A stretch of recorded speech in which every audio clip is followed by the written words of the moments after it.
Sí, bueno, justamente el objetivo de esto, lo que les comentaba, va a ser una situación de refuerzo, ¿no? Y, bueno, vamos a tener tres tipos. ¿Le puedes dar el siguiente, por favor? Bueno, vamos a tener iguales. Cabe recalcar algo diferente. Por lo que encontré, al ver que la compresión, que la osteosíntesis está haciendo una compresión insuficiente, lo que se va a buscar es reforzarlo con un mecanismo distinto. Entonces, a pesar de que, por ejemplo, que son iguales, ¿no? Estamos viendo dos tornillos. Aquí el superior o el proximal es el que está haciendo la compresión y el inferior o distal fue justamente el que se puso en una situación como de, de refuerzo, ¿no? Entonces, a pesar de que son el mismo tipo de implante, están ejerciendo una función distinta, ¿ok? Esos son los iguales. Ahora tenemos lo que son los distintos, que aquí van a ser implantes diferentes, es decir, ya estamos viendo una placa y un tornillo, y además de que son diferentes, están ejerciendo una función diferente, es decir, el tornillo puede estar ejerciendo la función de compresión al inicio y al darse cuenta el cirujano de que es insuficiente, lo refuerza con una placa. Y el tercero, que es el compuesto, pues aquí se puso el ejemplo, creo que es una placa de un clavo endomedular, pero Doc, yo aquí quería que me auxiliara, no sé si pudiera. No entendí muy bien la diferencia entre diferentes y compuestos, porque... ¿Entre qué? Entre diferentes y compuestos. Ajá. Porque decía de que los compuestos se hacía una fijación distinta. En los compuestos se buscaba una fijación distinta en cada uno y también en los diferentes como que entendí de que era... No entendí muy bien la diferencia entre uno y otro, disculpe. Nunca había oído ese concepto. ¿El de compuesto? Ni de compuesto, ni el otro, pero... Ahorita repasamos lo que es. Sí, ok, entonces me sigo. Dale el siguiente. Ok, ahora el de tirante. Está interesante, la verdad, el de tirante. Okay. Ok, entonces antes de pasarnos para allá, tenemos que completar todo lo que es el principio de la protección. Podríamos realizar en un solo día todos los principios biomecánicos, eso es innegable, es decir, con 4 renglones y mencionarlos. La idea no es esa, la idea, como habíamos dicho en un principio, es que ustedes entiendan un poquito más a fondo qué es lo que realmente hacemos nosotros. Muchos de ustedes ya se dieron cuenta, los que han ido o los que han pisado un hospital, que efectivamente la ortopedia es la parte oscura de la medicina. Nadie sabe ortopedia, ni los internistas, ni los cirujanos, ni los pediatras, ni nadie sabe ortopedia. A lo mejor ustedes tienen nociones de cardio, tienen nociones de nefro, tienen nociones de oftalmo, pero cuando les empiezan a preguntar de ortopedia, todo el mundo se da la vuelta y se va a su casa porque no entienden. Entonces, de lo que se trata es de que estos conceptos sean un poquito más profundos para que no les dé miedo al momento en que ustedes entran a un espacio en donde se maneja ortopedia. Por eso a nadie le gusta la ortopedia, porque nadie la entiende. Ese es el verdadero problema. Y se los digo por experiencia. Yo desde que estaba en la facultad de medicina, creo que a mi maestro de ortopedia lo vi 2 veces en todo el año. En parte porque él nunca iba, porque siempre tenía cirugía, y en parte porque yo nunca entraba a sus clases. Es cierto, porque nunca me interesó, nunca me gustó, y nunca supe nada de la ortopedia. Sin embargo, uno nunca sabe dónde va a terminar, ¿verdad? Ni con quién va a acabar casado, ni en qué especialidad va a terminar uno. Entonces, cuando menos acordé, chácatelas, cabrón, quedé seleccionado para hacer ortopedia. Dije, ¿y qué es la ortopedia? La madre. Pues sí, me tocó revisar esto desde el principio. Y resulta que es fascinante. En verdad es fascinante. Porque es un mundo realmente desconocido. Es un mundo ignorado. Sin embargo, es sumamente importante y además es una de las patologías que más frecuentemente van a ver ustedes en los servicios de urgencias. Aunque no lo crean. Va a llegar el día en que van a estar en los servicios de urgencias y se van a acordar de mí. Y van a decir, chingada madre, ¿por qué nunca tuvimos un taller de férulas? Porque no sé ni siquiera poner una férula, la verdad. Entonces, si entramos en este campo, ubíquense. Estamos hablando de un principio biomecánico para poder resolver una fractura, ¿cierto? Entonces, las fracturas no son como las recetas de cocina, en la cual, tiene roto un dedo, pongan una férula 6 semanas y se acabó el problema. No, no es así. Son muchos factores los que hay que tomar en cuenta para poder atender y resolver una fractura. Muchos. Ahí es cuando empieza lo complicado. ¿Por qué? Pues porque si ustedes lo traspolan a otras especialidades, a, no sé, a cardio, pues ya saben, si tienen un bloqueo de rama, ya saben qué le van a dar, ¿no? Así de fácil. O ya saben que va a llegar un punto en que van a estar un marcapasos, bueno, ahí está resuelto. Pero ¿hay algo más aparte de un marcapasos? Pues a lo mejor, ¿no? Cateterismo, alguna cosa así, un stent o cosas por el estilo. Sin embargo, aquí se combinan un chorro de tratamientos, montones de tratamientos. Entonces, cuando ustedes empiezan a ver y dicen, a ver, ¿por qué en el ISSSTE les ponen un clavo? ¿Y por qué en el Parres nomás les ponen un yeso? Si ustedes no entienden esto, pues no se van a poder explicar por qué una cosa, por qué la otra. ¿Ok? Entonces, ya revisamos compresión. Es una técnica quirúrgica en una fractura. Vamos a revisar protección. Es otra de las técnicas de los principios biomecánicos para poder atender y resolver una fractura. ¿Qué dice la palabra? Ustedes van a proteger una fractura. ¿Ok? ¿Qué quiere decir con esto? ¿Quién se le ocurre qué quiere decir proteger una fractura? ¿Cómo se llama? Evitar que Evitar que se deslice, Evitar que se deslice, que no se mueva, ¿qué más? que se quede fija, que se quede la reducción. Que se quede la reducción, ¿qué más? ¿El qué? Estabilizarla. Ok. Bueno, más o menos es una combinación de todo lo que acaban de decir, ¿no? Ustedes tienen una fractura, la cual en teoría, con lo que ya le hicieron, se pudiera resolver. Pero no quieren correr riesgos y la van a proteger. ¿Ok? Eso es lo que quiere decir. Entonces, en este ejemplo que puso aquí su compañero, ustedes tienen una fractura de una meseta tibial lateral y está colapsada. Yo les decía el viernes que nos vimos, todas estas lesiones y la gran mayoría de los cirujanos, cuando vemos una radiografía, nos enfocamos exclusivamente en el hueso. Y ese es otro de los errores que normalmente se comete a la hora de valorar una fractura. ¿Es solamente hueso lo que vamos a tratar ahí? ¿Qué hay ahí? Hay músculos, hay nervios, ¿qué más? Hay ligamentos, ¿qué más? Vasos, está el menisco, ¿qué otra cosa? Está la articulación propia de la rodilla. Entonces ya empezamos a tener un chorro de elementos que tenemos que agregarle a nuestra fractura. Y si ustedes nada más ven y lo único que saben es que es un Schasker 1 y eso es todo, pues ya estamos fritos porque no van a saber ni siquiera cómo rehabilitarlo, cuándo camina, cuándo apoya, cómo lo protejo, si va a usar, no va a usar rodillera, si va a utilizar, no va a utilizar muleta, si lo puedo dejar mover, si no puede mover, etcétera, etcétera, etcétera. Y es parte del tratamiento.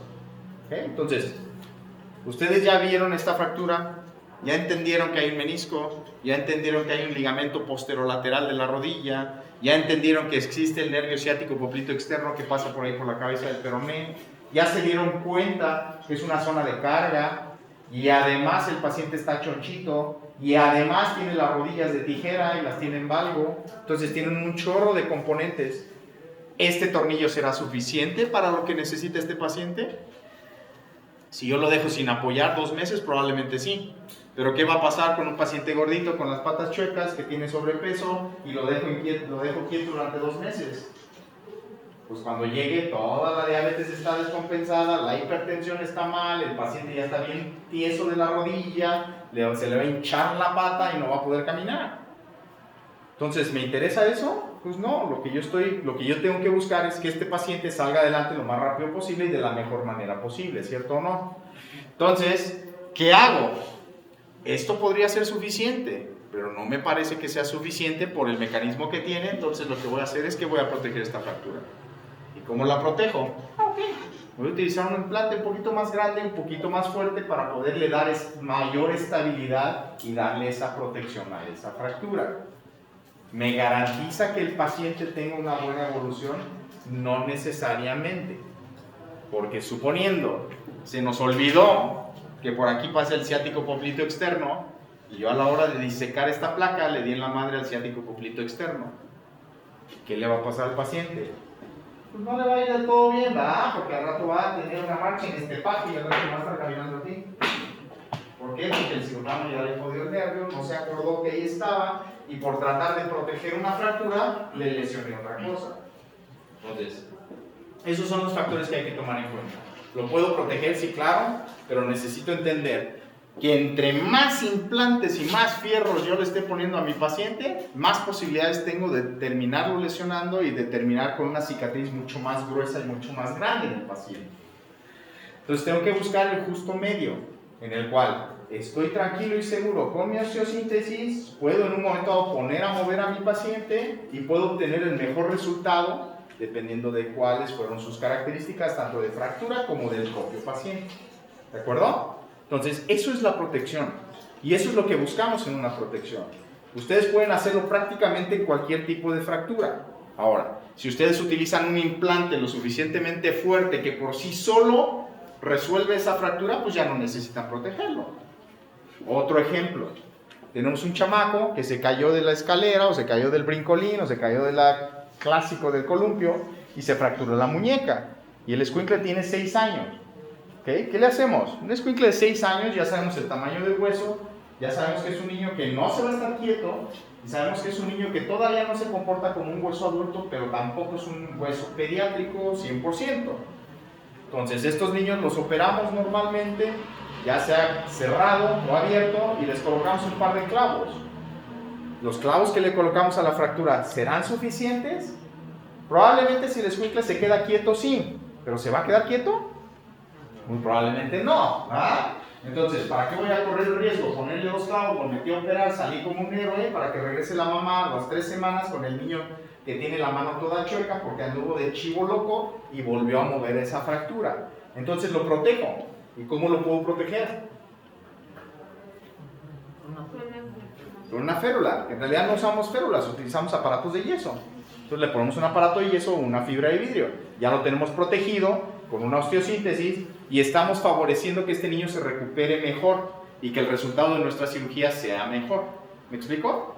Entonces, los mecanismos de protección no estrictamente tienen que ser quirúrgicos todos. Yo puedo proteger una fractura con técnicas que no son necesariamente invasivas o quirúrgicas, pero la gran mayoría son quirúrgicas para proteger. Otro ejemplo, tenemos una fractura de, ¿qué les gusta? De cúbito. Y resulta que es una fractura que tiene un solo trazo transverso que no está desplazado. En teoría, si yo le pongo una fibra de vidrio, le pongo un aparato de yeso, en teoría va a cicatrizar y no va a tener problema. Pero sabemos que es el cúbito.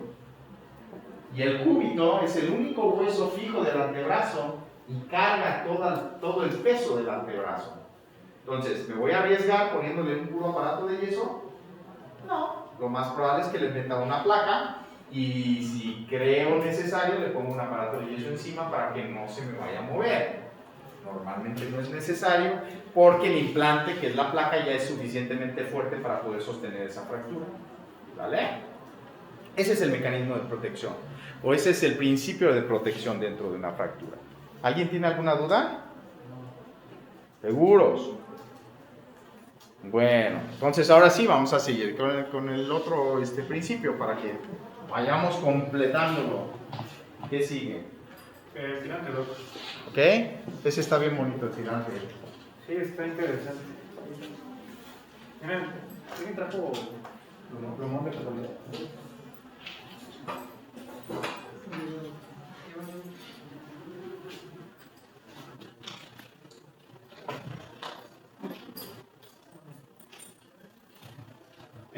Bueno,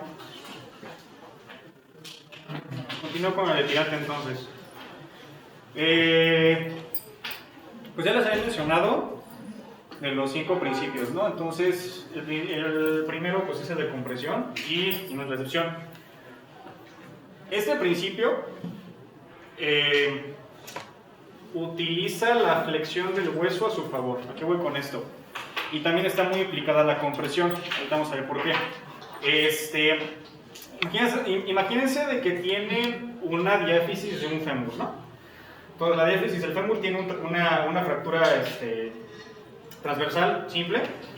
Entonces, ¿qué va a pasar? Va a empezar a caminar el paciente o simple y sencillamente con el movimiento de una articulación se va a flexionar, ¿no? Esto se llama solicitación en flexión, así es como se llama el término, por lo que encontré.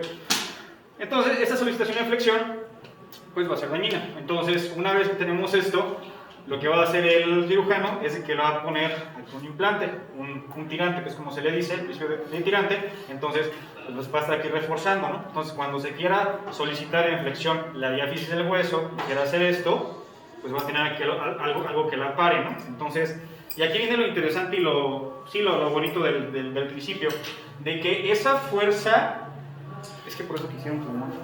Bueno, imagínense de que esa fuerza que se va hacia allá, hacia la derecha, regresa y el mismo implante y el mismo hueso usa esa fuerza a su favor. No sé si me dio... ¿Sí? Entonces, está muy bonito la verdad esa situación.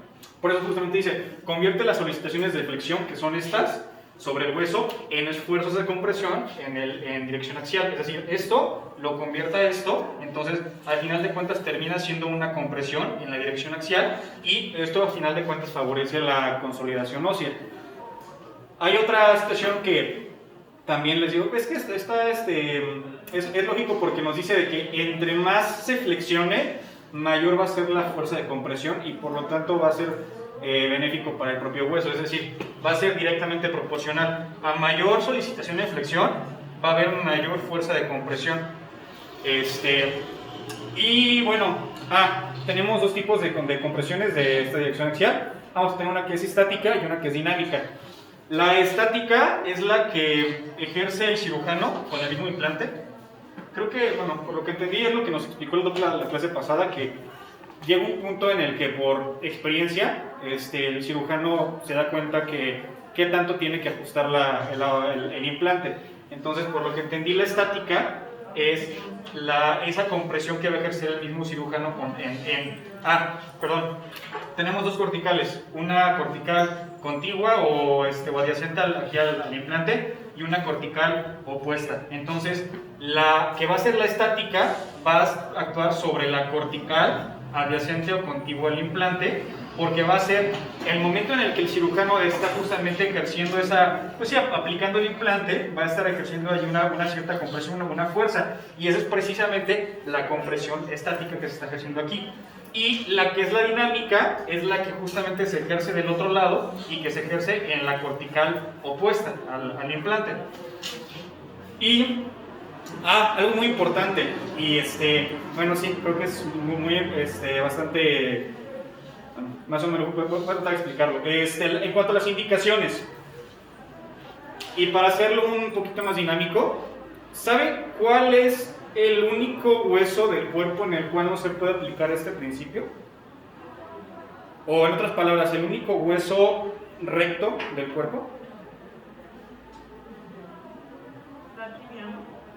Bueno, ¿sí está viendo? Ok, ¿por qué es importante esto?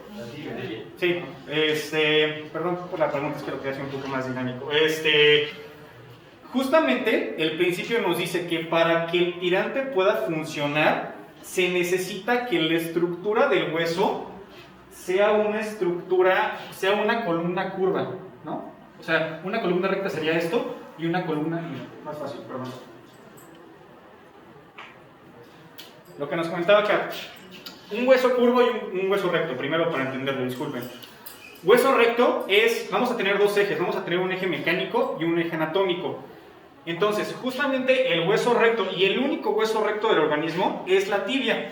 ¿Por qué es recto? Porque coincide tanto su eje anatómico como su eje mecánico. Esta línea negra que se ve aquí y esta línea blanca son precisamente su eje mecánico y su eje anatómico coincidiendo. Algo que, por ejemplo, no ocurre en el fémur. Entonces, estamos aquí viendo un hueso curvo, pues, es el fémur, y entonces, si se dan cuenta, tenemos aquí la línea blanca, que en este caso sería el eje anatómico, porque es el que sigue el hueso, y el eje mecánico sería el eje gris. Ahora, ¿por qué a estos huesos, que no coincide su eje anatómico con su eje mecánico, se les dice huesos curvos? Por esto, ¿se dan cuenta? No sé si se alcanza a ver, o sea, sí, como que me entienden esa parte.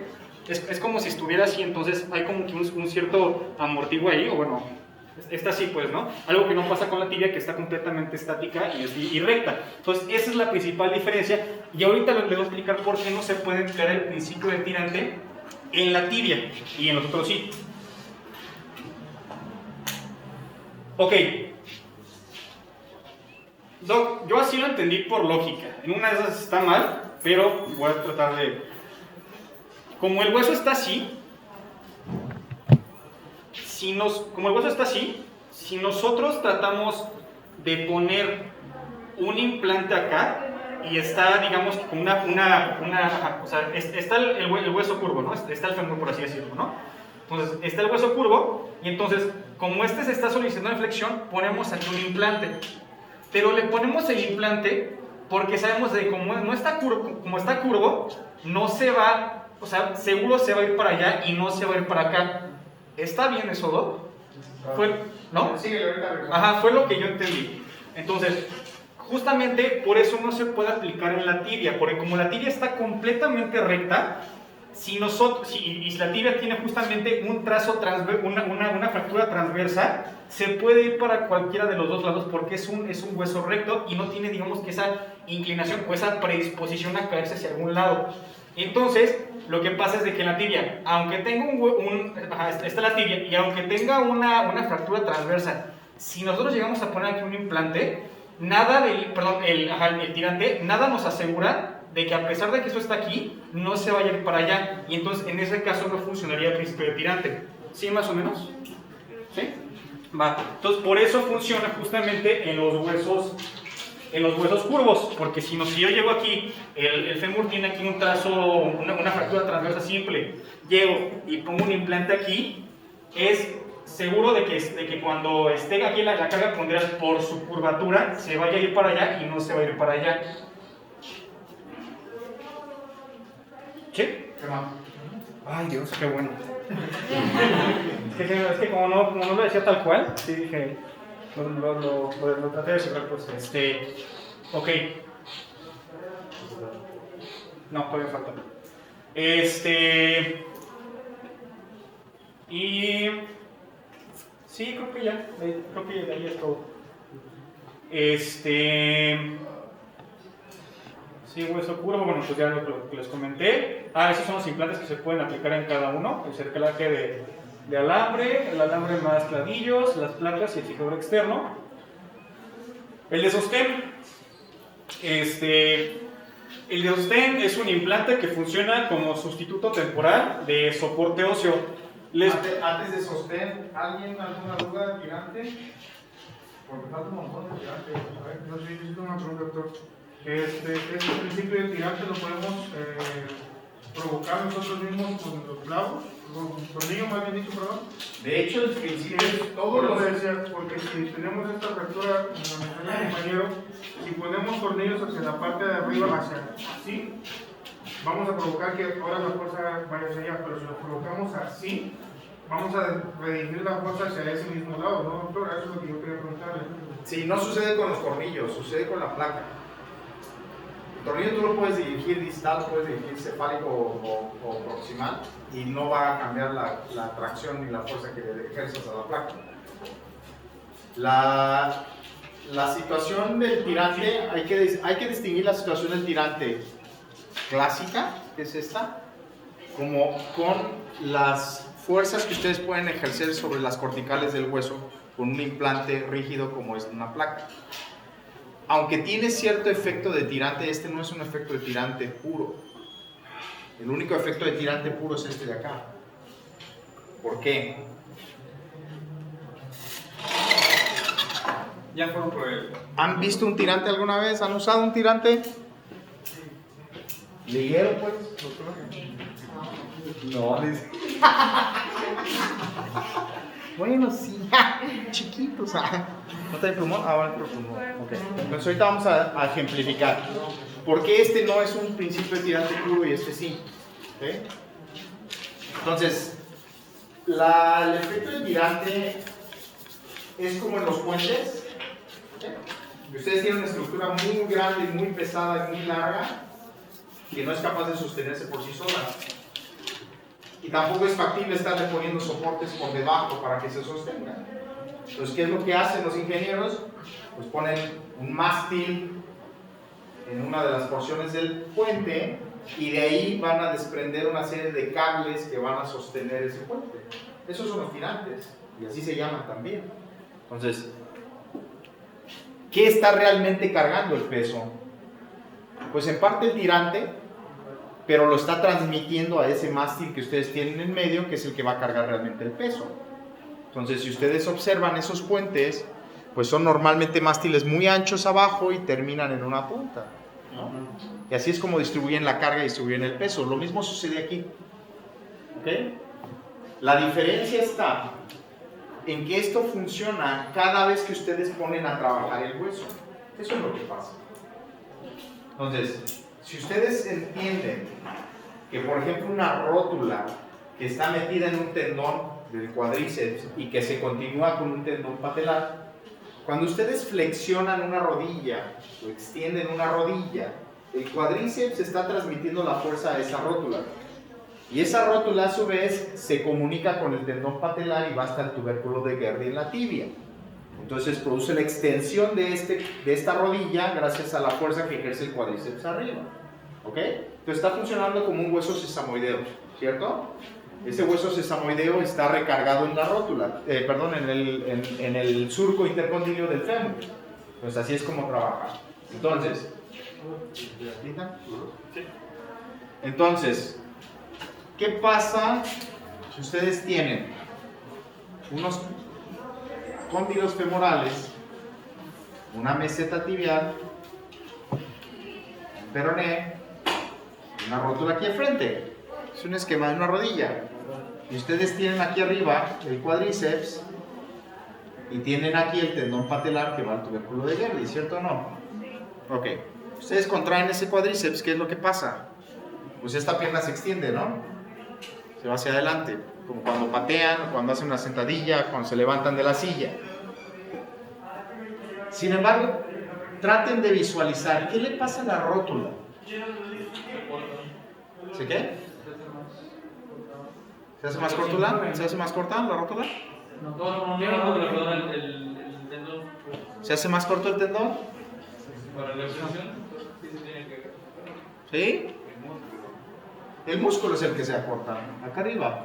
Este es el que se acorta y el que se estira. Esto se mantiene exactamente igual, en la misma dimensión.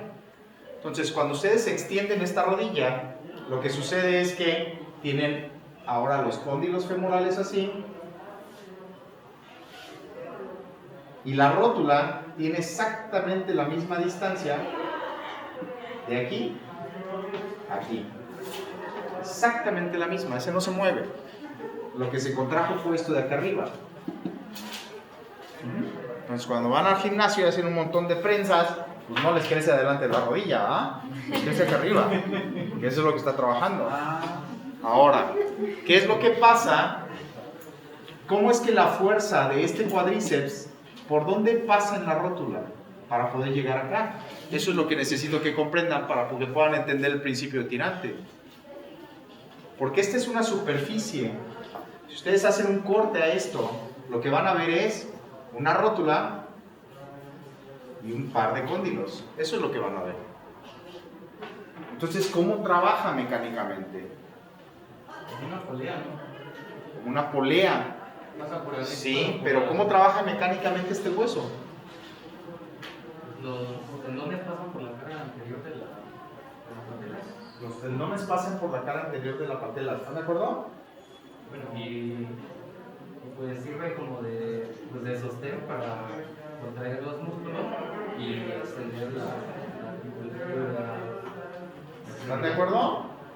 Es el ejemplo que dio del No vayan a creer que es del Atlas, ¿eh? No se lo vayan encima. Pinche madriza. Es el ejemplo que dio del mástil, ¿no, doctor? O sea, esa funciona como. Pero entonces, no, este no funciona con el centro, precisamente. Este está sufriendo deformidades y está sufriendo cargas. ¿Cómo las sufren? Bueno, cuando esto se contrae, y entre más fuerte se contraiga, la superficie anterior de la rótula va a tener una tendencia a la distracción. ¿Ok? Se estira. Es decir, no se estira pues, sino que se tracciona, se jala. Y curiosamente la parte de abajo de la rótula, que es la que entra en contacto con el fémur, sufre una fuerza de compresión. Eso es lo que sucede. Entonces, cada vez que ustedes hacen una sentadilla y extienden sus rodillas con potencia, la parte de atrás de la patela está sufriendo una fuerza de compresión en el sentido longitudinal del hueso. Y la parte de enfrente está sufriendo una distracción, es decir, se está tensando. Eso es lo que sucede. Otro ejemplo. Tenemos el olecrano. Es otro ejemplo clásico. Cuando ustedes saben que se inserta el tríceps aquí atrás, ¿cierto o no? Cuando ustedes flexionan el antebrazo, le dicen al de la ruta que los dejó, ¿qué es lo que pasa? Este hueso está articulado con la tróclea. Ustedes flexionan de manera intensa, ¿qué le pasa a esta cortical de afuera del codo? No sufre la misma distensión que sufre la rótula. Sufre una distracción, una tensión. ¿Y qué le va a pasar a la superficie articular de la tróclea? Sufre una compresión. Eso es lo que sucede. ¿Sale? Esto se comprime y esto se tensa. Ok. Ahora, ¿ya vieron o ya se dieron cuenta de que va a haber fuerzas tensiles? Es decir, que van a jalar las corticales, pero también va a haber fuerzas que las van a comprimir, dependiendo de la fuerza que ustedes hagan y para dónde la hacen. Entonces, si ustedes se ponen a pensar en huesos como el húmero, pues depende de qué fuerza van a hacer. Si ustedes flexionan y levantan con el codo, ¿qué pasa con la parte anterior del húmero? Se comprime, se contrae. ¿Qué pasa con la cortical posterior? Se va a tensar. Entonces, todos los huesos sufren este tipo de mecanismos, todos prácticamente, excepto la tibia antes de que se les enchueque la tibia, porque a todos eventualmente se nos van a empezar a enchuecar las tibias y vamos a empezar a estar cascorvos y se van a empezar a hacer viejitos con las patas chuecas. A todos nos va a pasar. Entonces, antes de que ese fenómeno suceda, el eje mecánico es igual al eje anatómico de la rótula. Entonces, en teoría, ustedes ya tienen rectas las piernas, ustedes, en teoría, porque los vemos caminar y caminan como gallos de pelea. Entonces, los huesos van a sufrir estos mecanismos que son mecanismos que tienden a distorsionar o tienden a deformar el hueso con zonas de presión o de compresión y zonas de tensión o distracción, ¿vale? Eso pasa en todos lados. ¿Qué hace entonces el principio de tirante? Suponiendo, ustedes estaban jugando básquetbol y caen con su codo flexionado y dan un chingadazo en el campo de aquí fuera de la facultad y se les rompe este hueso, que es el olecrano. Ahora tenemos un olecrano con una punta fracturado y la otra parte acá. ¿Vale? ¿Por qué les pongo este ejemplo? Porque la rótula y el olecranon son los dos lugares anatómicos donde clásicamente se utilizan los principios de tirante, porque es donde más efectivo puede ser. ¿Qué es lo que voy a hacer en esta fractura? Bueno, voy a aprovechar que tenemos un tríceps que eventualmente va a jalar y tenemos aquí en este hueso, ¿cómo se llama este hueso? Y no nos vas a regresar a sexto de primaria. ¿Cómo se llama? Cúbito. Radio. Ay, muchachos, no más porque soy bien paciente. Esta es la apófisis coronoides. ¿No se acuerdan? ¿Y saben por qué no se acuerdan? Porque nunca la han visto. Que nunca la han tocado. Nunca han visto una apófisis coronoides ni para qué sirve. Si les hago la siguiente pregunta, ¿quién se inserta en la apófisis coronoides sin sacar su teléfono? No van a saber. Porque de por sí, ¿verdad? Entonces, pero tenemos una fuerza que va a jalar hacia atrás, que es el tríceps, y se agarra de la punta del olecrano, y tenemos otro músculo en la parte anterior que se va a agarrar de la apófisis coronoides. ¿Y quién es? Es el braquial anterior. El coracobraquial está arriba en el hombro. Entonces, ¿ya vieron cómo la ortopedia por qué a nadie le gusta? Porque nadie entiende ni relaciona anatomía con biomecánica, con placas, con tornillos, con alambres, con clavos, con brocas 2.7 y 3.5 y 4.2. Por eso empiezan a decir, ay cabrón, no, es un chorro de información, mejor hago pediatría. Son mocos verdes, amarillos, rojos y listo. Okay. Entonces, tenemos esta cuestión anatómica en el codo, que es para flexión y extensión. ¿Cuál es el objetivo primordial de los tratamientos ortopédicos? ¿Por qué los atendemos? Para restaurar la función, regresar al individuo a las condiciones físicas anatómicas que estaba lo más parecido posible antes del accidente. ¿Sale? Que en realidad no es ortopedia como tal, es traumatología. Esto es realmente trauma. La ortopedia es otra cosa, pero bueno, no entremos ahorita en detalles. Entonces lo que queremos hacer es restablecer a este individuo para que le vuelva a funcionar su codo como le funcionaba antes. ¿Cierto o no? Pues es el codo de ustedes. ¿Qué tienen? ¿18 años? ¿20? ¿Cuántos años tienen? 22 años de edad. ¿Se imaginan un individuo de 22 años de edad con un codo fastidiado para el resto de su vida? Pues vayan al seguro y van a averiguar. ¿Ok? Entonces, de lo que se trata es de restablecer esto. ¿Qué principio puedo utilizar? Ya estudié, ya leí que el principio de tirante puede ser uno de los principios más prácticos para resolver esto. ¿Qué voy a hacer? Ok. Esta fractura, así como la tengo, no se les olviden estos mecanismos. Y vamos a platicar. Tenemos la superficie articular. Tenemos el olecranon y la apófisis coronoides. ¿Sí? Y tenemos aquí ya la fractura resuelta. ¿Cierto? O sea, reducida. Ya la acomodamos en su lugar. Son fracturas, dijimos, intraarticulares. Y todas las fracturas intraarticulares hay que tomarlas con mucha seriedad. ¿Por qué? Porque una fractura intraarticular que no se resuelve de manera correcta, ¿qué va a producir a la larga?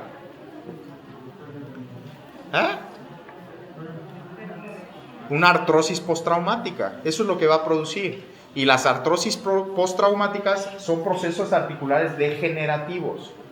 Y si ustedes empiezan un proceso articular degenerativo a los 22 años de edad, pues cuando lleguen a 40 van a necesitar una prótesis en el codo, porque el codo ya les quedó fastidiado, o van a terminar con un codo tieso, que no van a poder llevarse la caguama en el antro, ¿cierto o no? Entonces es preocupante, porque un codo resulta que es de lo más importante, una de las estructuras más importantes en la extremidad torácica para poder hacer sus actividades de vida diaria, normales. A ver, límpiense sus orificios naturales sin doblar el codo. Va a acabar haciendo como los perritos en el pasto, ¿ah? Entonces, necesitamos reducir esto al 100% para que no desarrolle el individuo una artrosis. Ya lo redujimos. Ahora, el principio de tirante dice que yo lo que voy a hacer es que voy a utilizar ese mástil, voy a utilizar esa estructura que me va a dar un soporte interno, ¿sale? Entonces, la técnica original para hacer osteosíntesis con técnica de tirante dice que yo debo de entrar en la punta del olecrano, buscando la zona más fuerte en la parte anterior de la base de la apófisis coronoides. Eso es lo que dice. Entonces mis clavos los dirijo normalmente a esta superficie de aquí, que es la parte más fuerte. ¿Por qué es la parte más fuerte? Pues porque tenemos al braquial anterior que ha estado jalando este hueso durante 22 años y me ha fortalecido este hueso de aquí porque necesita esa potencia para poder jalar. Eso es lo que sucede. Entonces por eso me dirijo ahí. Ya lo tengo reducido. Ahora lo que yo quiero aprovechar es esas fuerzas de tensión y esas fuerzas de distracción para poderle dar a esta fractura un mecanismo de compresión para que pueda consolidar. Entonces, ¿qué es lo que hago? Utilizo el tirante. ¿Y en qué consiste? Bueno, voy a utilizar esto como mi mástil, como mi asta, y lo que voy a hacer es que voy a construir una estructura que me permita darle compresión a este foco y al momento en que el paciente me flexiona este codo, me produzca compresión acá también. Eso es lo que voy a hacer. Entonces, esta es la técnica y el mecanismo clásico de un tirante. Así es como funciona. Ahora, aplíquenlo ustedes a la rótula. Ustedes se cayeron de rodillas y tuvieron una fractura transversa simple de la rótula. ¿Ok? Se diastazó, se abrió ese foco de fractura. ¿Qué vamos a hacer? Vamos a reducir esta fractura, vamos a utilizar nuestro mástil, voy a hacer una construcción alrededor de esta rótula, por la parte anterior, por aquí, por la parte anterior, para que la parte posterior me haga compresión cada vez que el paciente flexione su rodilla. ¿Vale? Entonces, esa es la técnica clásica del tirante. Ahora, ¿qué ventaja creen ustedes que pueda tener esta técnica pensando o comparando con cualquier otra técnica quirúrgica sobre esos huesos o sobre esas zonas específicas? La posibilidad de que cada vez que haya la función de se activen estos músculos va a mejorar el hecho de que se regenere, ¿no? Bueno, se cure. Exacto, ¿y eso cómo se traduce? Se traduce que yo voy a poder poner a mover a mi paciente lo más pronto posible. Entonces, si yo pongo a mover a mi paciente lo más pronto posible, ¿qué voy a evitar? Pues voy a evitar edema, voy a evitar dolor, voy a evitar distrofias, voy a evitar todo tipo de complicaciones como rigideces en las articulaciones, por ejemplo, porque lo estoy poniendo a mover temprano. Entonces, una de las cosas, movimiento temprano. Eso es importantísimo. Importantísimo en todo tratamiento ortopédico, traumático, quirúrgico. En realidad lo estoy operando para que este paciente lo pueda yo rehabilitar lo más pronto posible. Para eso esa es la intención. Entonces, resulta que yo tengo esto y el cirujano encima le mandó una rodillera. ¿Para qué chingados entonces lo operamos? Déjenle la rodillera, ¿no? Todo el mundo va a mover, se va a hipotrofiar y va a hacer rigidez y va a hacer un chorro de cosas. Si lo estoy operando es porque mi intención es ponerlo a rehabilitar lo más pronto posible. ¿Vale? ¿Quedó claro? Este es el concepto clásico del tirante. Ahora vamos a mencionar esto que está mencionando aquí su compañero, que no es el concepto clásico, pero sí estamos aquí utilizando dos conceptos que ya mencionamos en el otro, y que es la fuerza de compresión por un lado, y cuando el hueso se deforma hacia ese lado, produce tensión en el otro lado. Entonces, pero aquí su compañero le agregó un factor más de complicación y es la utilización de un implante. ¿Qué pasa cuando utilizamos un implante? Bueno, vamos a borrarle esto para que podamos... Por eso ya vieron, pues es bien fácil decir, pues tirante, pues nomás le doy la vuelta, lo aprieto y listo. Pero si nos adentramos en el concepto, se vuelve un poquito más complejo, ¿no? Entonces, pregunta. Ustedes ven, ustedes van a ver, se van a acordar de mí, una rótula, su fractura, sobre todo en el seguro ya lo están haciendo mucho.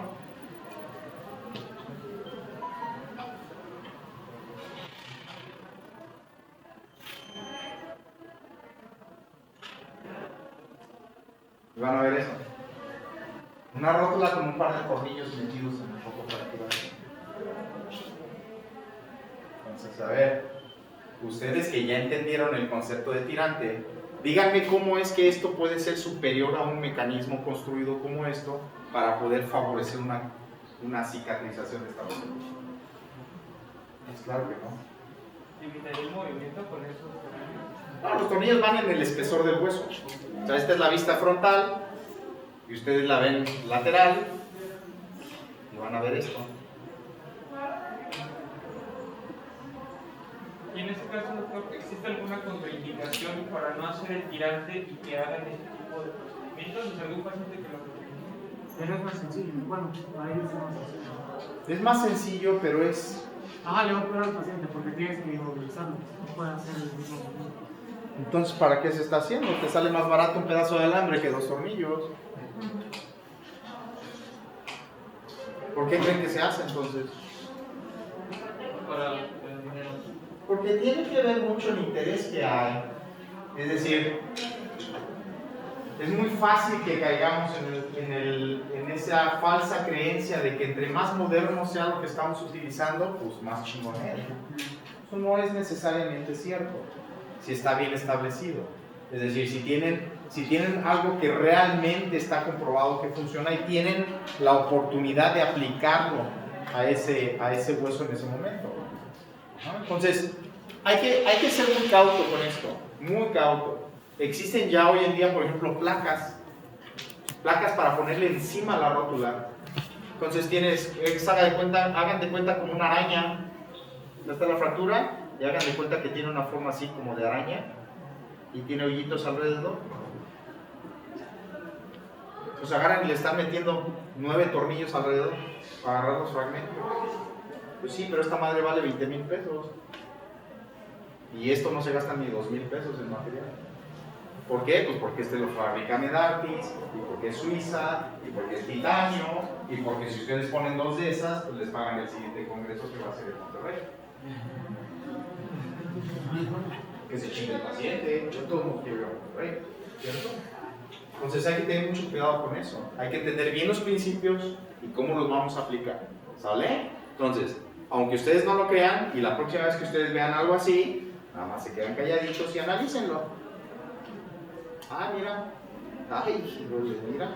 ¿Me explico? Ahora, ustedes van a ver mucho, porque hay escuelas que eso enseñan, van a ver mucho, está la rótula, está la fractura, y tienen esto encima.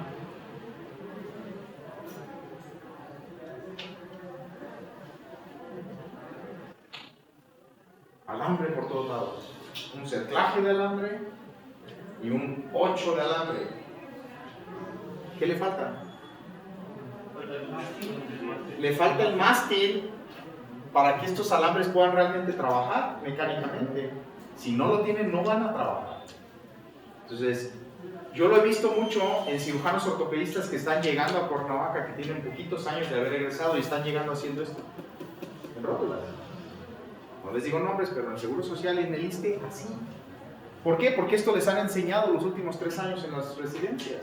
¿Por qué? Porque a algún residente se le ocurrió o no tuvo clavos y de ahí se quedó la costumbre y todo el mundo lo está haciendo ahora sin clavos. Eso es un error porque no tenemos aplicado un principio biomecánico como debe de ser. Entonces, cuando ustedes entienden esto, bien, y ustedes se sientan frente a un paciente que tiene esta condición, y ustedes le explican el por qué se tiene que hacer así, el paciente les va a entregar toda su confianza para que ustedes puedan hacer su trabajo sobre esa articulación. Y eso es muy padre. Que al final de cuentas, le va bien al paciente, ustedes quedan muy bien porque supieron qué hacer en ese momento, 0 complicaciones. ¿Ok? Pero lo tienen que entender pues desde el principio. Vamos a borrarle para que veamos lo de la placa. ¿De acuerdo? ¿Hasta aquí alguna pregunta? El 20, tengo que regresar al consultorio todavía. ¿Seguros? Y entonces, doctor, la placa que se pone, que es específica para la rótula, pues obviamente no va, cumple la función del mástil, ¿no? Pero nada más cumple la función del, como el alambre, o tampoco nada más. ¿No está listo para ¿Para qué? ganar más dinero? Pues, puede ser. Piense mal y acertará. Puede ser, ¿no? En realidad no hay una justificación. Está como el olecrano. También a ustedes les va a tocar ver. Ahora ya hay.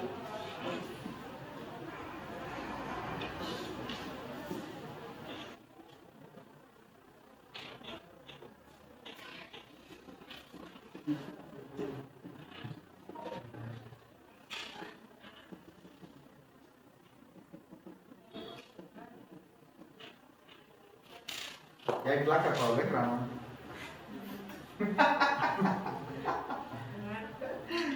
Y un pinche placa vale 20,000 pesos.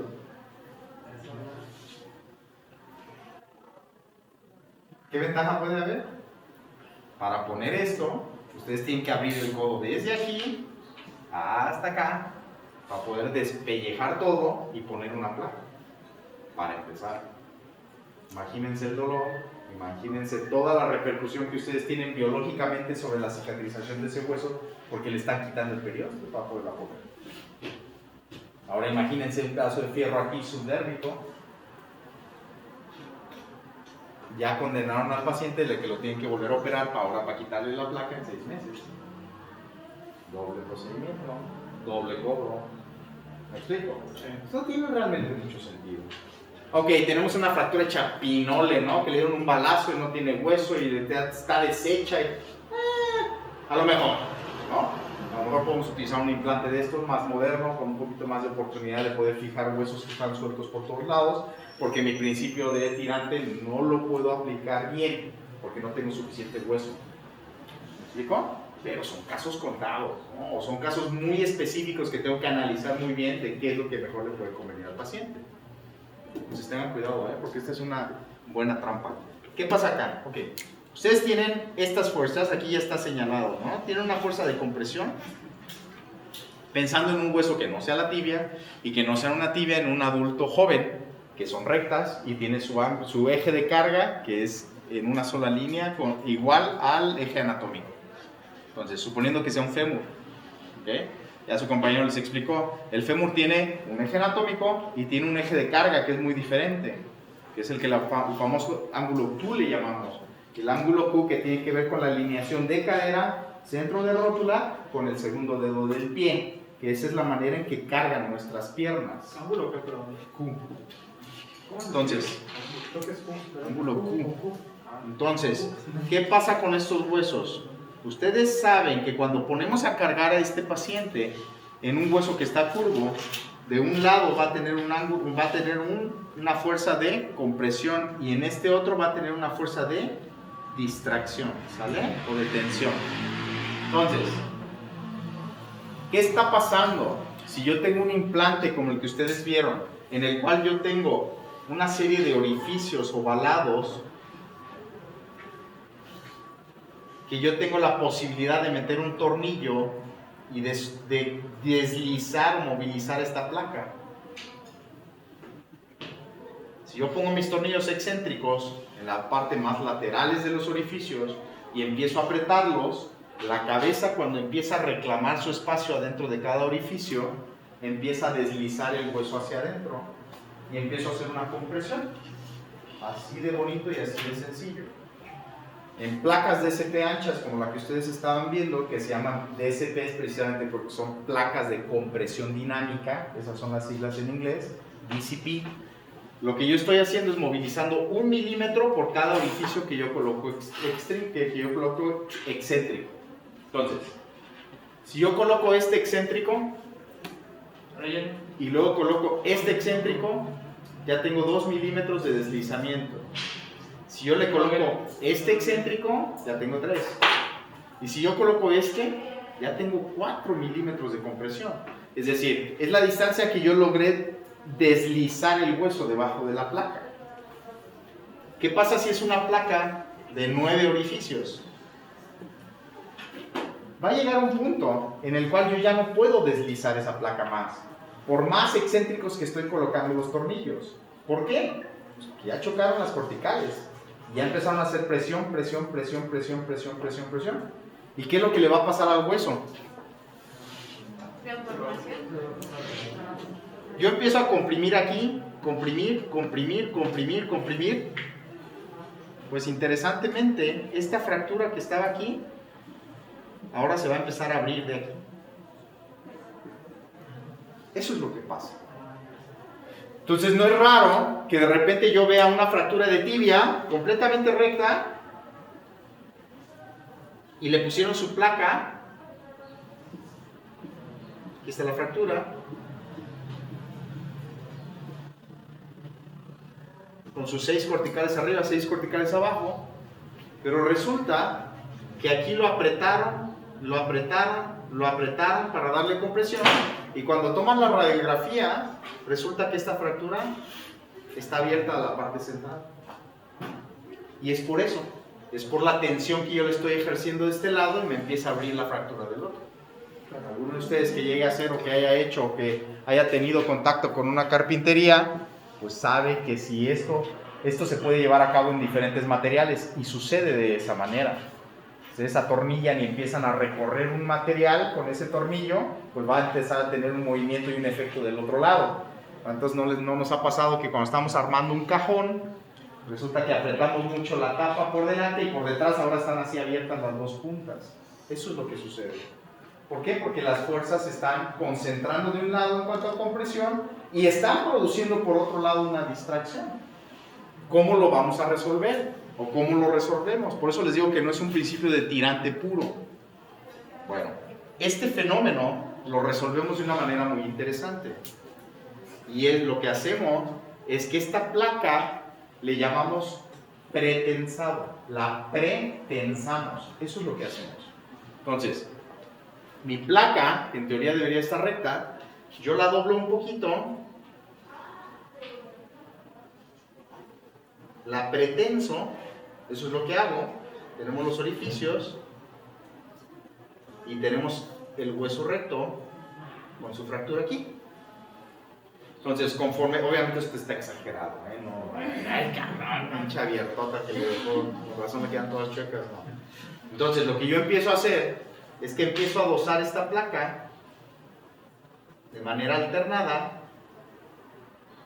y conforme yo voy acercando esta placa al hueso y la voy adosando, la misma placa comienza a comprimir la cara lateral del hueso y entonces evito que se abra.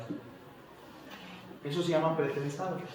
Eso es un fenómeno muy interesante que quien lo conoce y quien echa mano de él normalmente tiene reducciones perfectas de sus fracturas. Eso es lo que se debería de buscar. ¿Vale? Entonces, ¿por qué no es un principio puro de tirante? Pues porque no estoy distribuyendo cargas con los clavos o con un implante como lo hice en el olecrano o lo hice en la rótula. Pero sí estoy trabajando con fuerzas de compresión por un lado y fuerzas de distracción por el otro. Eso sí lo estoy haciendo. ¿Ok? Por eso cae dentro del grupo de tirante, está bien. Dejémoslo en el grupo de tirante, pero que les quede claro que no es un tirante puro. ¿Ok? ¿Hasta aquí alguna duda? Esto está bien padre y esto aplica, lo ven, se ve súper clásico en las tibias. Súper clásico. Cuando ponen placas en tibias, es bien común ver la fractura del otro lado, cómo se alcanzó a abrir cuando no está pretensado en la placa. Pero también se puede ver en fémur, también se puede ver en húmero, también se puede ver en cualquier hueso largo que ustedes, en metacarpianos, por ejemplo.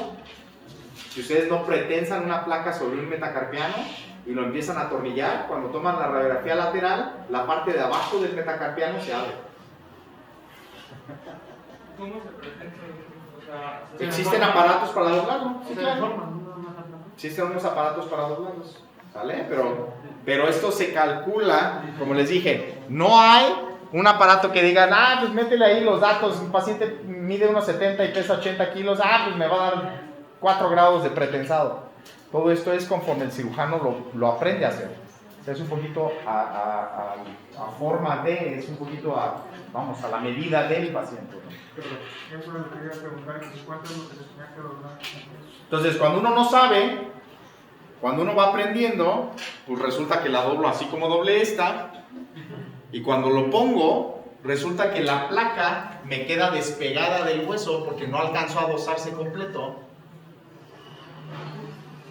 ¿Y qué creen que está pasando ahí? Pues la fuerza que se está ejerciendo acá es excesiva. Es demasiada. No se abre de este lado porque aquí tenemos los tornillos que lo están fijando. Pero la fuerza es excesiva. ¿Qué pasa con la curva que decía el doctor? En el cual le va bien, ya no le va bien, ya le fue mal. Empezamos a caer acá. Entonces es cuando empezamos a ver fracturas que no están pegando. Pues no, porque este hueso se está moviendo. Es como esa sutura que ustedes le dieron al paciente de urgencias y les hincharon la sutura y le cortó la piel. Lo mismo pasa acá. Entonces por eso requiere de mucha práctica, requiere de mucho tacto. Es aprender a hacerlo. aprender a ver cómo es que el hueso se comporta a la hora que yo le doy la última vuelta que necesitaba ese tornillo para poder apretarlo justo en el lugar en donde se necesita. Eso es parte del arte de la cirugía. Eso es parte de lo que se desarrolla como tacto para poder operar. ¿Vale? Entonces, yo espero que suene atractivo para muchos de ustedes, porque es bien bonito, bien bonito. Y es algo que se hace con las manos. Obviamente conectadas al cerebro, porque si no, terminan como ortopedistas del Seguro Social. ¿Algo más? Ya no voy a decir el seguro, porque a lo mejor alguien de aquí tiene su papá trabajando en el seguro. ¿Sale? ¿Algo más de aquí? Ok, entonces principio de tirante, pues ya quedó mucho mejor explicado, creo yo, ya quedó más comprensible, ya logran entender cómo es que se aplican los tirantes en diferentes partes del cuerpo. ¿Sale? Pues ya con el que sigue antes de irnos, o ya nos vamos a ver, déjenme ver. Tenemos 10 minutos, porque tengo consulta ahorita. Es que sí, lo de Carlos, pero la verdad es que no me quiero la rilla. ¿No qué? No me quiero la rilla a explicarlo. No son fáciles, y como nunca los han visto, y como nunca los han hecho, está como si alguien me preguntara de aquí, ajá, ¿y cuántas vueltas le doy al alambre para que pueda apretar? No saben cuántos alambres hay que reventar primero, para que ustedes entiendan hasta dónde se le da vuelta al alambre para que quede apretado y no se rompa. Nos decía un maestro, denle las vueltas una menos de la que se necesita para que se rompa. Cabrón, ¿y eso cómo? O sea, que le dé una vuelta menos de las que se necesita para que se rompa. Me dijo nada, ¿no? O sea, y tiene toda la razón, al final de cuentas. Es algo que se aprende a hacer. Es algo que requiere tacto. Entonces no está muy fácil. Entonces, jóvenes, cuando ustedes escojan un cirujano para que les meta más, para que los opere, para que les opere, ni muy, ni tanta. Es decir, los cirujanos, todos los que somos cirujanos, fuimos cirujanos jóvenes en algún momento. Es decir, teníamos todo el ímpetu, todas las ganas, toda la velocidad y toda la habilidad. Eso creíamos. Y conforme vamos avanzando en la cirugía, una de las cosas que yo siempre les trato de explicar a mis residentes o a los estudiantes que llegan conmigo a aprender o a practicar, es que la cirugía lleva su tiempo. Todos los pasos quirúrgicos, aunque sea una cirugía de urgencia, tienen sus tiempos.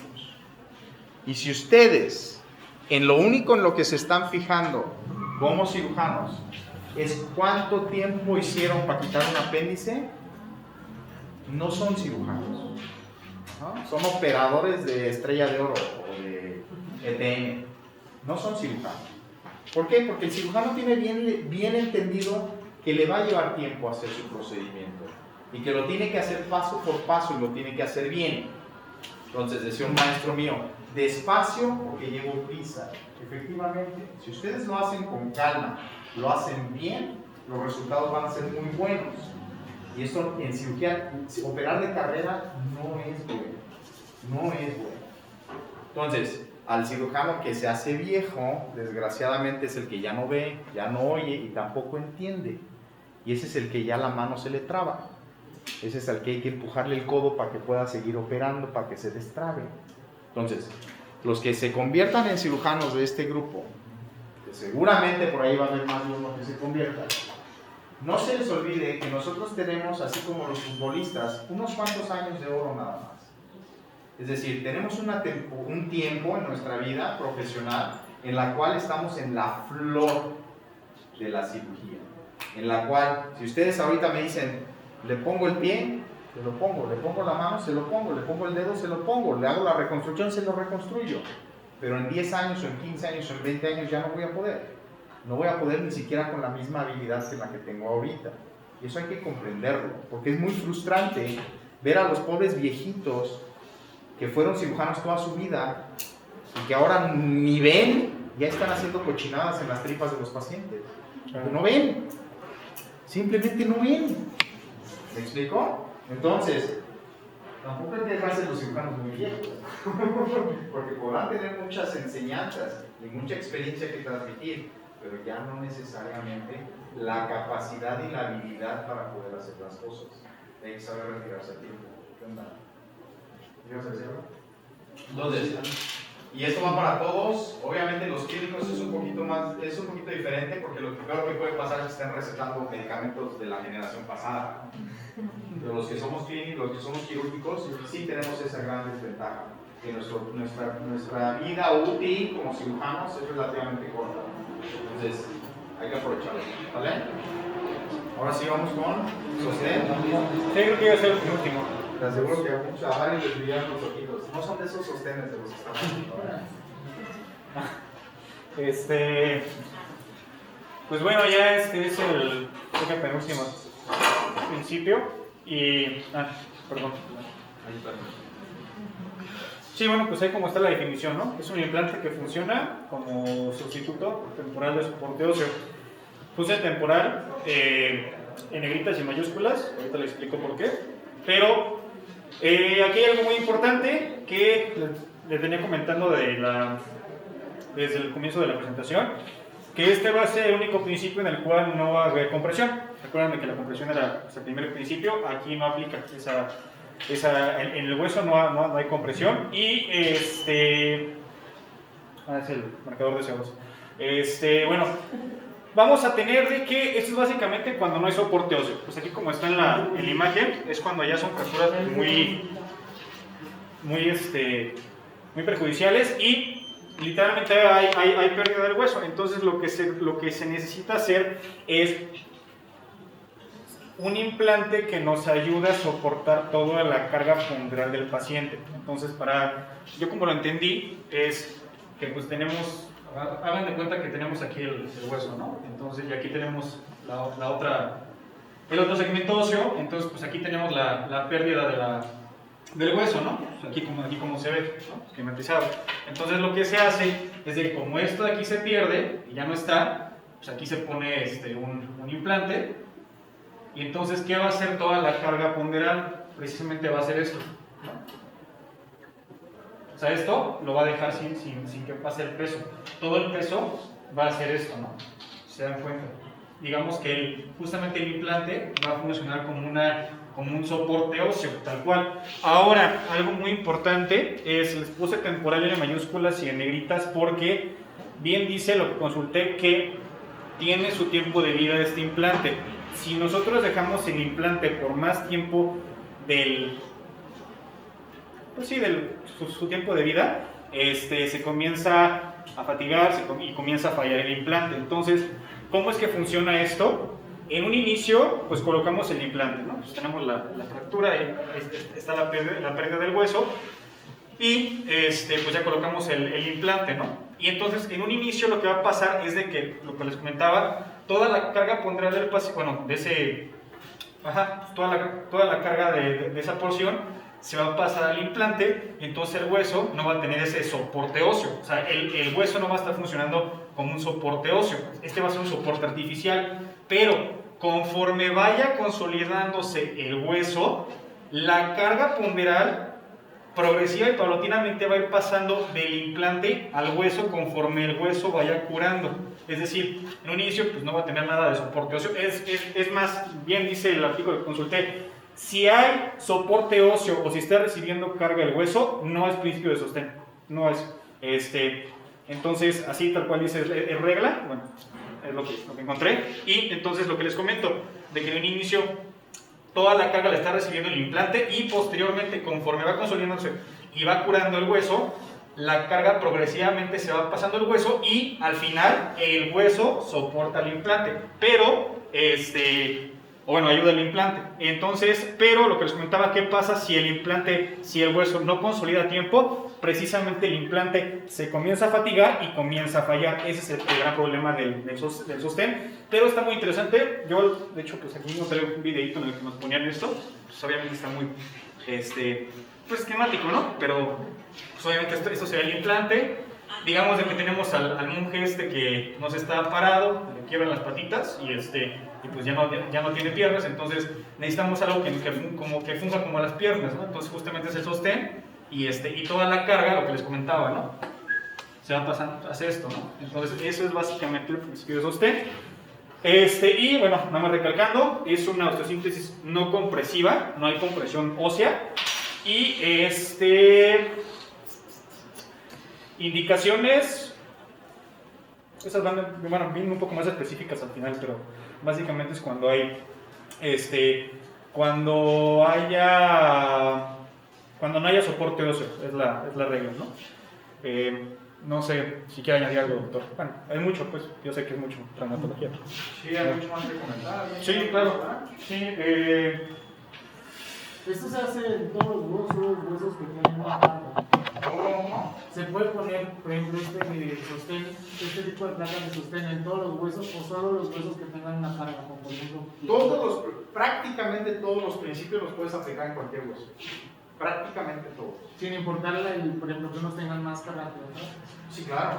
Al final de cuentas, lo que estás utilizando es un principio. O sea, es como decir, bueno, voy a utilizar este soporte para poder tener esto como puente. Estoy utilizando lo mismo que estoy utilizando en el Paso Express. Obviamente con sus debidas proporciones. ¿Por qué? Pues porque esto va a tener una libreta que pesa 400 gramos y allá van a ser 400 toneladas. Es lo mismo. O sea, lo mismo pasa aquí. Ustedes tienen una fractura en la falange, es un hueso largo. ¿Van a aplicar principios? Claro. Van a aplicar un principio de compresión, de lo que ustedes quieran. Pues de un hueso, un fémur, en un elefantito de 120 kilos. Claro, es el mismo principio. ¿Sale? Nada más que es diferente proporción de hueso. Ahora, sí, claro. Ahora, cada implante tiene su proporción también. Entonces, ustedes vean, por ejemplo, a nosotros que nos llevan los equipos para hacer cirugía de mano, propiamente mano, es decir, metacarpianos, falanges, y son equipos que son tornillos que miden 1.1 milímetros de diámetro. O sea, son cositititas. En cambio, llevan los equipos de cadera y son unos pinches tornillotes de 4.5 milímetros, en los cuales, pues, obviamente, el tamaño es lo que importa en la cadera. Entonces, el principio de sostén pasa algo muy, muy interesante. No pierdan de vista que todos los principios biomecánicos se pueden aplicar mezclados. Entonces, ustedes pueden tener o aplicar un principio de compresión con una protección, claro. Ustedes pueden hacer un principio de tirante con una protección, sí. Ustedes pueden hacer un sostén con una compresión, sí. Encontrar un implante o una técnica que sea 100% exclusiva o que sea particularmente de ese principio nada más es complicado, porque siempre van a tener una que otra fuerza por ahí trabajando haciendo otra cosa. Nada más es cosa de visualizarlo y entenderlo al momento en que se atiende la fractura. Por eso pareciera capricho o berrinche cuando vemos de repente los trabajos que se hacen en osteosíntesis y cada cirujano hace una cosa particular o diferente. Pero en realidad lo que está pasando es que estás aplicando tus principios en base a lo que estás viendo, lo que estás encontrando, pero estás combinando obviamente tu experiencia también para poderlo resolver. Entonces, si tu experiencia te dicta, mejor ponle otro tornillo, pero ahora de allá para acá, para que haga cierto efecto encima del hueso, lo vas a hacer. ¿Por qué? Porque tienes el conocimiento de estas técnicas, tienes el conocimiento de estos principios, y lo que estamos buscando es la solución del paciente, la solución del problema del paciente lo más efectiva posible. Hay cirujanos que pecan de exagerados, por decirlo de alguna manera, ¿no? Entonces le ponen 2 kilos de fierro a la fractura para estar seguros y recontraseguros de que quedó bien agarrado. Está bien. Habemos quienes usamos lo mínimo indispensable para poder resolver una fractura. Hay quienes protegen aparte de, entonces le ponen una placa, encima le ponen un fijador y luego le ponen una férula. Está bien, pues el doctor cree que esa es la mejor combinación y al menos en su experiencia les va muy bien, pues está bien, adelante, ¿no? Que lo siga haciendo. Pero no quiere decir que esté bien o que esté mal. Quiere decir que se conocen los principios y conforme uno aplica su experiencia, es la solución que le damos al paciente. Por eso se desconciertan todos ustedes cuando ven, chispas, ¿por qué este paciente le pusieron un clavo? Y la misma fractura le pusieron un fijador. Y si vemos al siguiente, tiene una placa. Entonces, ¿quién me explica por qué cada cosa? ¿Me explicó?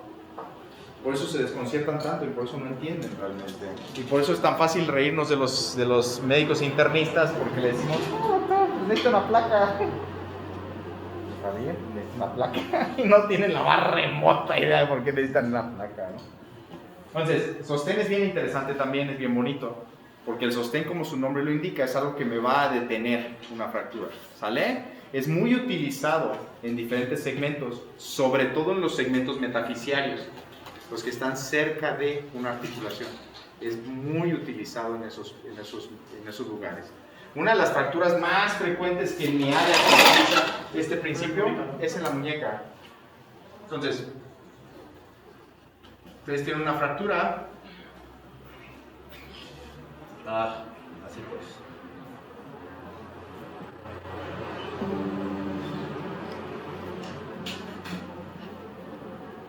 Una fractura de muñeca. Esta clásica fractura de muñeca, que depende de dónde lo busquen, ya sea la de Smith o la de Barton, pero es una fractura que es una fractura sagital sobre la superficie articular. Entonces se va para abajo esto. ¿Cómo lo resuelven? Con un principio de sostén.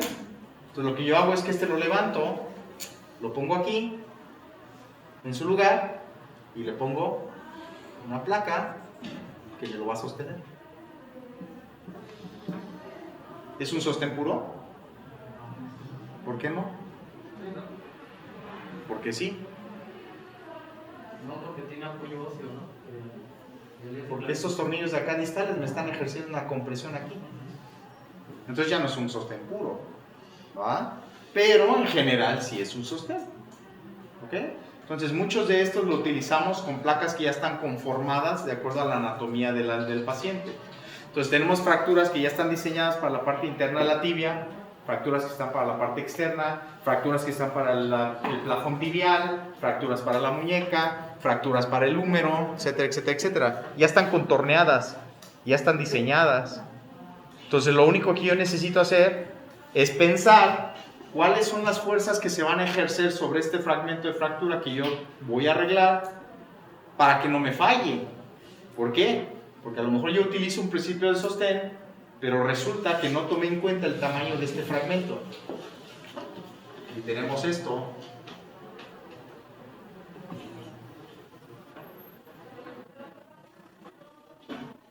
Y resulta que nada más tengo mi placa aquí.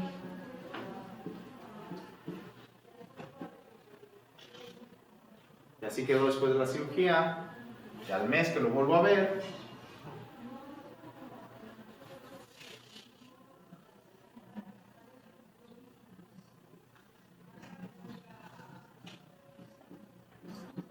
lo encuentro así. ¿No? ¿Por qué? Porque según yo estaba aplicando un principio de sostén, pero nunca caí en cuenta que el tamaño de mi fragmento no me estaba permitiendo tener un buen anclaje y se fue.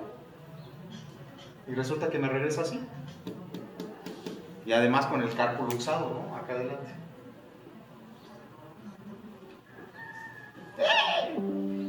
¿No? Entonces ya estoy en un problema. No, en realidad no estoy en un problema yo, estoy dando un problema al paciente. Porque las vías se mueven bien. Jodido ver, ¿no? Entonces, ¿qué respuesta le dan al paciente? Se movió ayer. ¡Es su culpa! ¿Por qué anda moviendo la mano? Clásico del IMSS, ¿no? No, es culpa de ustedes, porque ustedes no le entendieron el principio y no pudieron leer con la experiencia de que esto podía pasar.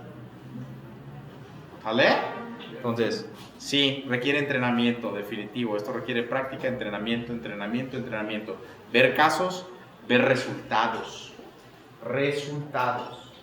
Uno de los parámetros más equivocados que utilizan en la medicina para decir qué médico es chingón es ver los aciertos que tienen. Y no es así. La mejor manera de evaluar a un médico es ver cuántas fallas está teniendo realmente. Porque un cuate que opera 500 pacientes al mes, pero se le están complicando 100, y un paciente que opera 500 pacientes al mes, pero se le están complicando 4, ¿quién creen que es mejor? El que nada más se le están complicando 4. ¿Por qué? Porque a la siguiente esperemos que nada más se le compliquen 3. Y a la siguiente nomás se le compliquen 2. Y así vaya sucesivamente hasta que ustedes lleguen a un punto profesional en que prácticamente ningún paciente se les complica. Ese es el médico exitoso. ese es el médico que es muy bueno para lo que hace. ¿Me explico? No el que está operando 500, pero 200 están todos jodidos. ¿Sale? ¿Alguna duda? Porque ya nos vamos. Yo tengo trabajo todavía, aunque no lo crean. ¿Algo que quieran comentar? ¿Alguna pregunta? Todavía faltan, obviamente, algunos conceptos alrededor de todo esto. Probablemente lo vimos así como que muy rápido, pero hasta que no la vean en la práctica van a poderse dar cuenta de lo útil que es entenderlos. No se preocupen, no van a ser ortopedistas, entonces no es algo que no van a tener que utilizar todos los días, pero sí es bonito que la próxima vez que ustedes vean una radiografía en la cual vean un implante, puedan tratar de hacer el ejercicio de cómo se usó, por qué se usó. Traten de ver la radiografía antes de la fractura, qué pasó durante la fractura, después de la fractura, y si fuera posible, vean al paciente cómo le fue. Está caminando, no está caminando, le duele, tiene la pata chueca, tiene la pata hinchada, ¿qué es lo que le pasa al paciente? Y de esta manera ustedes van armando su criterio y van viendo cuáles son los mejores resultados. ¿Vale? Una de las cosas que yo siempre he criticado al IMSS, y se los voy a criticar y siempre se los digo en su cara, es que en el IMSS, uno de ustedes le da la consulta, otro de ustedes lo programa para la cirugía, otro de ustedes lo opera, después de la operación otro médico lo revisa y al final otro lo da de alta. O sea, lo ven 5 o 6 médicos diferentes de la misma especialidad y el paciente no sabe qué es lo que tiene ni qué es lo que le hicieron. Así. No puede ser de esa manera, jóvenes. Yo siempre he dicho, uno como cirujano tiene la responsabilidad de cuidar sus travesuras, siempre. Entonces, si el paciente, a menos de que el paciente diga, no, me rindo, ya no quiero con usted, me voy con el otro, está bien, váyase con el otro. Pero mientras el paciente esté regresando con ustedes, ustedes tienen la obligación de darle seguimiento a su paciente. Venga dentro de 15 días, señora, quiero ver qué pasa con su herida.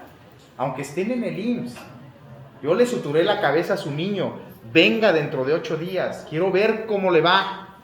Aunque estén en el IMSS, no se vale decir, pues a mí no me toca, que la vez el güey, pues le su guardia, el paciente que llegue a su consulta. No, a ver, espérenme, ustedes hicieron la travesura, ustedes cosieron ese escuincle, ustedes tienen que ver cómo evoluciona esa herida. ¿Qué tal si a los 8 días regresa aventando pus? ¿No? Ahí es cuando empiezan los conflictos con los pacientes. Ahí es cuando el paciente dice, pinche doctor, ni me volvió a ver. Y mira, estoy escurriendo pus, lo voy a demandar. Ahí es donde empiezan los problemas. Entonces tengan cuidado, ¿sale? No se desentiendan de sus pacientes. Así sea para recetarle un par de paracetamoles para una migraña. Averigüen qué pasó. Pregunten qué pasó. ¿Sale? Sí, Vale. Entonces, no venían aquí algunos de los implantes que quería que conocieran, porque vienen otras cosas, pero no esos. Ya lo veremos después. sí, doctor, gracias. Con más calma recojo mis cosas. Y mira, muchas gracias. Vale, cuídense mucho. Gracias.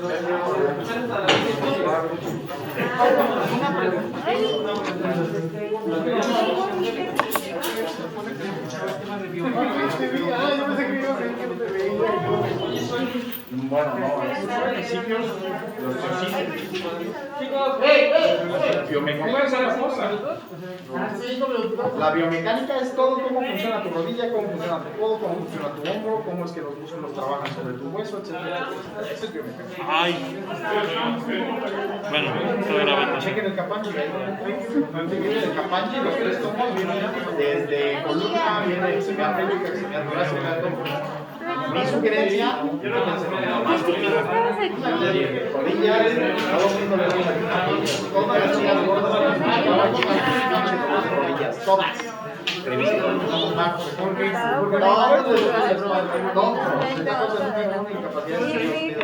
lo que le iba a preguntar ahorita.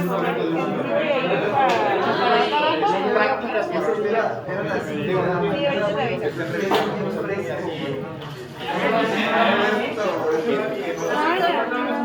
Ay,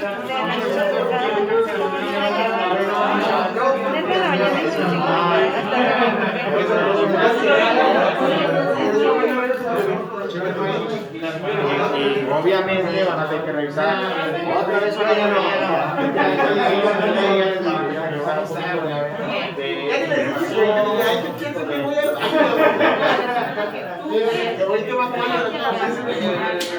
Y ya quiero saber